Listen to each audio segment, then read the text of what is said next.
Hello, welcome to KV glow. Myself Kavya Singh. आज की class में हम 27 अक्टूबर 2022 का करंट अफेयर कवर करेंगे।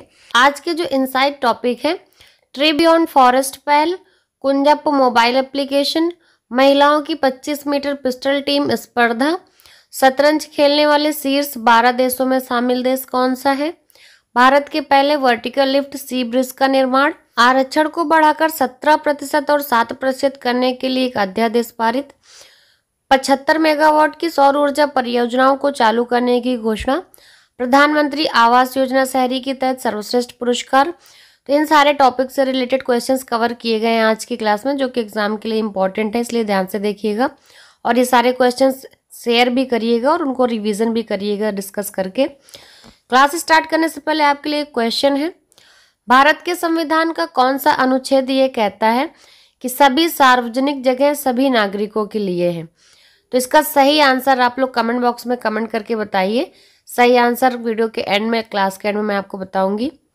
स्टार्ट करते हैं क्वेश्चंस। क्वेश्चन है, किस राज्य या केंद्र शासित प्रदेश ने बच्चों के खिलाफ साइबर अपराधों को रोकने के लिए कुंजप मोबाइल एप्लीकेशन लॉन्च किया? सही आंसर है ऑप्शन बी, केरल। केरल के जो मुख्यमंत्री हैं पिनाराई विजयन हैं, इन्होंने राज्य में बच्चों के खिलाफ साइबर अपराधों को रोकने के लिए कुंजप मोबाइल एप्लीकेशन लॉन्च किया है। ये जो एप्लीकेशन है कुंजप एप्लीकेशन, इसके माध्यम से बाल शोषण की सूचना दी जा सकती है, तो इसके यूज के लिए ये लॉन्च हुआ है मोबाइल ऐप। नेक्स्ट क्वेश्चन है, किस राज्य ने अनुसूचित जाति और अनुसूचित जनजाति के लिए आरक्षण को बढ़ाकर 17% और 7% करने के लिए एक अध्यादेश पारित किया है? सही आंसर है ऑप्शन बी, कर्नाटक। कर्नाटक के जो राज्यपाल हैं थावर चंद गहलोत, इन्होंने राज्य में अनुसूचित जातियों के लिए आरक्षण को 15% से बढ़ाकर 17% और अनुसूचित जनजातियों के लिए 3% से बढ़ाकर 7% करने के अध्यादेश को मंजूरी दी है। कर्नाटक कैबिनेट ने अनुसूचित जाति और जनजाति समुदायों के लिए आरक्षण बढ़ाने के लिए एक अध्यादेश को मंजूरी दी। नेक्स्ट क्वेश्चन है, हाल ही में एसजेवीएन ने किस राज्य में 75 मेगावाट की सौर ऊर्जा परियोजनाओं को चालू करने की घोषणा की है? सही आंसर है option D, Uttar Pradesh. SJVN ने यूपी में 75 मेगावाट की परासन और सौर परियोजना की कमीशनिंग शुरू की है।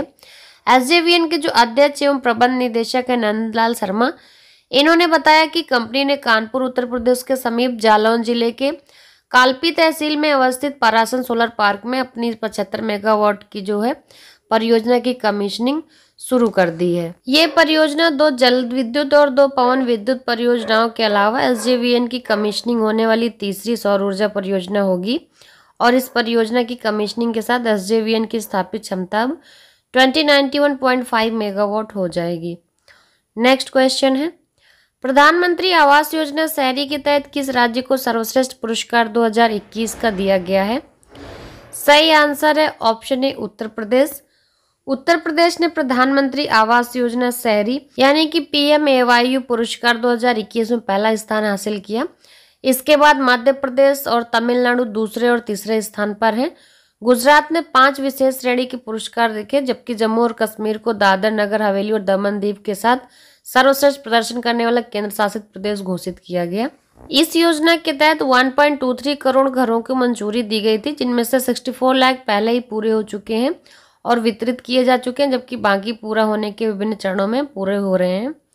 नेक्स्ट क्वेश्चन है, हाल ही में किस राज्य में भारत के पहले वर्टिकल लिफ्ट सी ब्रिज का निर्माण किया जा रहा है? सही आंसर है ऑप्शन सी, तमिलनाडु। ये जो ब्रिज है ये पम्बन ब्रिज मुख्य भारत के मंडप्पम शहर को पम्बन और रामेश्वर से जोड़ता है। ये भारत का पहला समुद्री पुल था और 2010 में वांद्रावली सी लिंक के खुलने तक, यानी कि इस पुल के खुलने से पहले तक ये भारत का सबसे लंबा समुद्री पुल था। इसकी खासियत ये थी कि इसके मध्य में 1-2 पत्ती वाला बेस क्यूल सेक्शन है, जिसे जहाजों और बारगस के गुजरने के लिए उठाया जा सकता है। मुख्य रूप से ये जहाजों और वेसल्स को गुजरने की अनुमति देने के लिए ही खुलता है। नेक्स्ट क्वेश्चन है, हाल ही में महिलाओं की 25 मीटर पिस्टल टीम स्पर्धा में भारत ने कौन सा पदक जीता है? सही आंसर है ऑप्शन बी, रजत पदक। विश्व चैंपियनशिप में भारत ने महिलाओं की 25 मीटर पिस्तौल टीम स्पर्धा में रजत पदक जीता। पुरुषों की 50 मीटर राइफल की 3 स्पर्धाओं में भारत ने कांस्य पदक प्राप्त किया। इस जीत के साथ ही भारत ने पेरिस में 2024 में होने वाले ओलंपिक के लिए कोटा हासिल करने में सफलता प्राप्त कर ली है। नेक्स्ट क्वेश्चन है, हाल ही में कौन सा देश शतरंज खेलने वाले शीर्ष 12 देशों में शामिल हुआ है? इसका सही आंसर है ऑप्शन ए भारत। भारत शतरंज खेलने वाले टॉप 12 कंट्रीज में जो है शामिल हुआ है। 20 नवंबर 2022 से शुरू होने वाली चैंपियनशिप की प्रतियोगिता की सूची में दक्षिण अफ्रीका ने भी अपनी भागीदारी की पुष्टि की है। इस चैंपियनशिप में अन्य भाग लेने वाले जो देश हैं वो हैं भारत, यूक्रेन, उज्बेकिस्तान, चीन, संयुक्त राज्य America, Azerbaijan, Spain, France, Netherland मेज़बान यानी कि इजराइल मेज़बान है इस चैंपियनशिप का, और पोलैंड शामिल हैं। तो ये 12 कंट्रीज़ हैं जिनमें ये प्रतियोगिता हो रही है, जिनमें भारत भी शामिल हो गया है। नेक्स्ट क्वेश्चन है, हाल ही में ट्री बियॉन्ड फॉरेस्ट पहल किस राज्य में शुरू की गई है? इसका सही आंसर है ऑप्शन ए असम। ये जो ट्री बियॉन्ड फॉरेस्ट पहल है असम राज्य में शुरू की गई है। असम सरकार और US agency for international development ने भारत में जंगलों के बाहर पेड़ कार्यक्रम शुरू किया है। इसका उद्देश्य राज्य में पारंपरिक वनों के बाहर वृक्षों की कवरेज का विस्तार करने के लिए किसानों, कंपनियों और निजी संस्थानों को एक साथ लाना है। असम उन 7 राज्यों में से एक है जहां अमेरिका तोहफी कार्यक्रम के तहत $25 मिलियन तक का आवंटन करेगा। अन्य जो राज्य हैं आंध्र प्रदेश, हरियाणा, ओडिशा, राजस्थान, तमिलनाडु और उत्तर प्रदेश है। क्लास स्टार्ट करने से पहले मैंने आपसे क्वेश्चन पूछा था जिसका आंसर आप लोग कमेंट बॉक्स में कमेंट करके देना था। क्वेश्चन था, भारत के संविधान का कौन सा अनुच्छेद ये कहता है कि सभी सार्वजनिक जगह सभी नागरिकों के लिए है? इसका सही आंसर है ऑप्शन ए अनुच्छेद 15 भाग 2। तो इसका सही आंसर हो जाएगा ऑप्शन ए। तो आर्टिकल जो 15 यानी कि अनुच्छेद 15 का नियम 1 है वो पहले समझ लीजिए। इसके तहत राज्य किसी भी नागरिक के साथ जाति, धर्म, लिंग, जन्म स्थान और वंश के आधार पर भेदभाव नहीं कर सकता। यानी कि ये जो चीजें दी हुई हैं इसके बेसिस पे कोई भेदभाव नहीं होगा, जाति, धर्म, लिंग, जन्म स्थान और वंश के आधार पर।